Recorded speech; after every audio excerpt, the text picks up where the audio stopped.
మీరు మీ ఇంటిని శుభ్రం చేయడానికి 30 రోజులను కేటాయిస్తే మీకు 30 రోజులు పడుతుంది.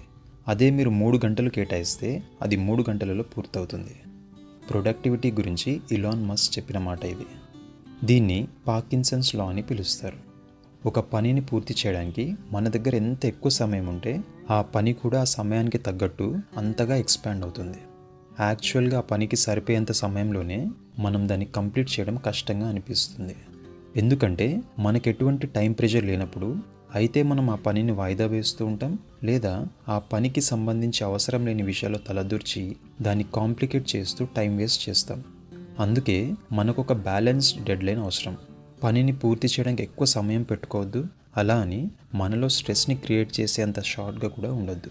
మన క్రియేటివిటీ ఇంకా వర్క్ విషయంలో అవసరమైన అడ్జస్ట్మెంట్ చేసుకునే ఫ్లెక్సిబిలిటీకి అవకాశం ఉండేలా ఒక మిడిల్ గ్రౌండ్ని చూస్ చేసుకోవాలి.